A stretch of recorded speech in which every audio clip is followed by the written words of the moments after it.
Hello my dear students, कैसे हैं आप सभी। This is Ayushi Chaure and welcome to next topper humanities. और हम बनाते हैं देश का भविष्य।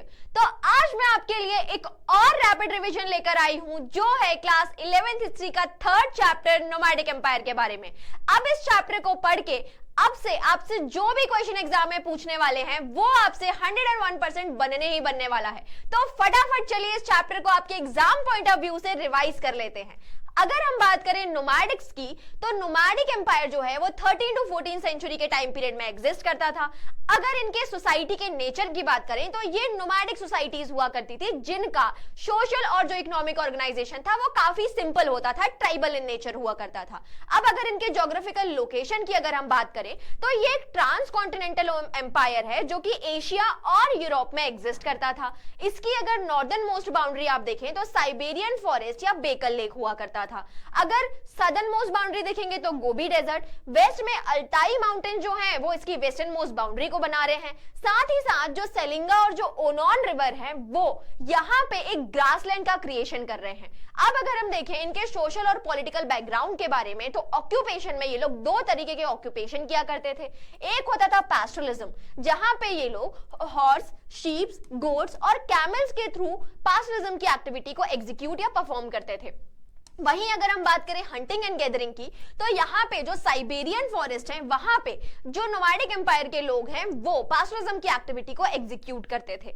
अगर मंगोलियन सोसाइटी की बात करी जाए तो ये एक पेट्रीलिनियर सोसाइटी थी, जहां पे जो मेल्स हैं वो फैमिली में डोमिनेटिंग पोजीशन जो होती है उसको होल्ड करते हैं। साथ ही साथ जो रिचर फैमिलीज होती थी उनका एनिमल्स और लैंड के ऊपर ज्यादा कंट्रोल होता था। साथ ही साथ वो एफ्लुएंट होते थे, स्ट्रॉन्ग होते थे लोकल पॉलिटिक्स में।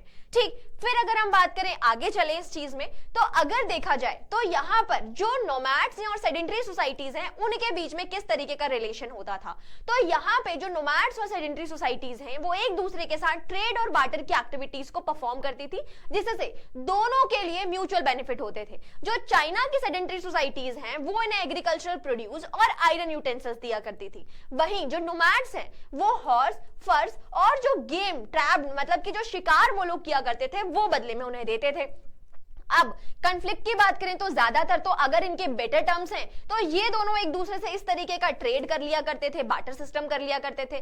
बट अगर लड़ाइयां हुई तो यहाँ पे जो मंगोल्स हैं वो चाइना की सेडेंटरी सोसाइटीज के ऊपर प्लंडर कर दिया करते थे। अब उस चीज में जो चाइना की सेडेंटरी सोसाइटीज हैं उनको हैवी लॉसेस होता था उनके एग्रीकल्चर और आप बोल सकते हो कि सिटीज का जो प्लंडर होता था उस चीज में। लेकिन वहीं क्योंकि जो नोमैड्स हैं, जो मंगोल्स हैं, वो क्या करते थे, एक जगह से दूसरी जगह मूव करते थे। इस वजह से उन्हें जब भी अटैक होता था तो मार्जिनल लॉसेस जो होते थे वो उन्हें फेस करने होते थे।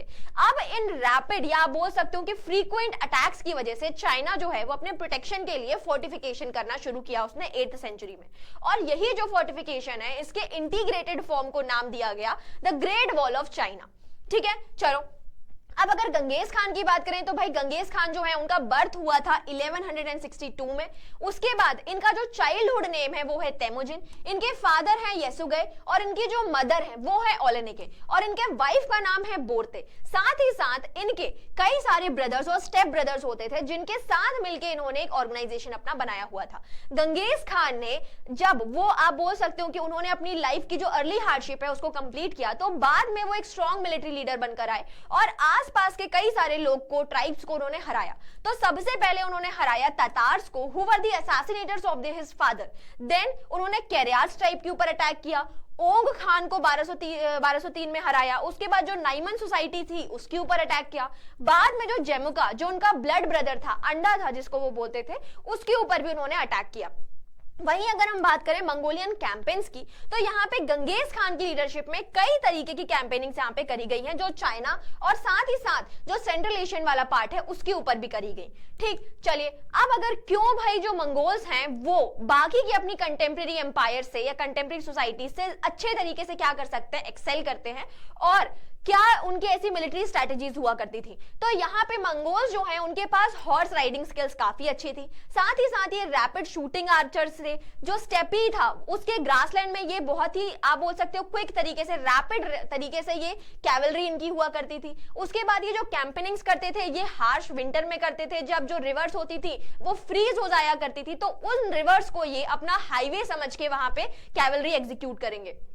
देन उनके पास सीज इंजन और नेफ्ता बम्बार्डमेंट होता था, जिससे वो बड़े बड़े फोर्टिफिकेशंस को तोड़ने में कहीं ना कहीं केपेबल हो पाए। देन क्योंकि उन्हें कई एक आप बोल सकते हो लॉन्ग डिस्टेंस को ट्रैवल करना होता था, तो वो जब ट्रैवल करेंगे तो अपने साथ light and portable military equipments को लेकर आएंगे।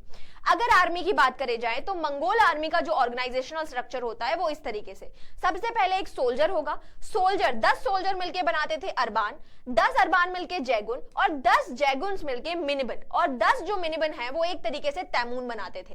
तो तैमून जो है वो हाईएस्ट मिलिट्री बोल सकते हो कि एक तरीके से यूनिट हो गई। फिर अगर हम बात करें इनके पॉलिटिकल ऑर्गेनाइजेशन की, तो उलूस जो होता था वो एक अनफिक्स्ड टेरिटरी होगी, तमा इज अ मिलिट्री कंटिजेंट, उसके बाद कुर्तलिस जो है वो एक असेंबली होती थी जहां पे हर ट्राइब के जो चीफटेंस होते थे वो वहां पे बैठते थे और अपने जो भी लोकल कॉन्फ्लिक्ट्स हो गए हैं या फिर फैमिली या स्टेट को लेके कोई रिलीजन लेना है, कैंपेनिंग के बाद आप बोल सकते हो जो वॉर ब्यूटी है उसका डिस्ट्रीब्यूशन करना है, उन सब चीजों को इन चीजों में किया जाता था। अब अगर गंगेज खान की बात करें तो इनके 4 बेटे हुए, जोची, चगताई, ओगोदय एंड टोलोय। तो जो जोची थे उनको उन्होंने यहाँ पे किग्जैब एम्पायर जो है वो रशियन स्टेपीज वाले लैंड में दिया। वहीं अगर चगताई की बात करें तो उन्हें यहाँ पे जो ट्रांस ऑक्सियाना वाला एरिया है वो मिला। अगर ओगोदय को देखें सो ही बिकेम द आप बोल सकते हो the successor of the Mongol, है ना, the successor of Ganges Khan. तो उन्हें यहाँ वाला प्रोविंस मिला जहां पे काराकोरम को उन्होंने अपनी कैपिटल बनाया। वहीं पे अगर टोलुई की बात करें तो उन्हें यहाँ पे मंगोल का जो हार्टलैंड है, जो एक्चुअल मंगोलिया है, उस एरिया में इन्हें यहाँ पे रेन करने का मौका मिला। अगर ट्रेड एंड कम्युनिकेशन की बात करी जाए तो जो याम है वो मंगोल्स का रैपिड कुरियर सिस्टम हुआ करता था, जिसके थ्रू वो डिस्टेंस एरिया पे क्या कर सकते थे, कम्युनिकेशन, है ना, कि इतना बड़ा एम्पायर बना है तो वहां पे हर थोड़े थोड़े दूर पे उन्होंने एक पोस्ट स्टैब्लिश किया था, जिससे कम्युनिकेशन उनका काफी इजी हो गया। और इसको बनाने के लिए वो मंगोल ट्राइब से कुबकुर टेक्स्ट जो होता था वो लिया करते थे, ठीक है, जिसकी वजह से क्या हुआ कि भाई the Mongol khans able to keep a check on his whole transcontinental empire. उसके बाद अगर बात करें कि गंगेज खान के बाद किस तरीके से मंगोलियन एम्पायर ने अपना जो पोजीशन है उसको बनाए रखा, तो इनके जो बेटे हुए उन्होंने सबसे पहले 1236 से 1242 का जो टाइम पीरियड है उसमें ही they occupied the Russian steppes, Bulgar, Kiev, Poland और हंगरी वाला जो पार्ट है उनके ऊपर उन्होंने मिलिट्री कैंपेनिंग्स करके उन एरियाज को जीता। वहीं पे अगर हम 1255 से 1300 की बात करें तो यहाँ पे उन्होंने चाइना जो है उसके ऊपर उनका फोकस हुआ, उसके बाद ईरान, इराक और सीरिया वाले पार्ट को भी वो जीते। फिर अगर हम और आगे देखें तो Yasa is what, Yasa is the compilation of the Mongol laws, ठीक है।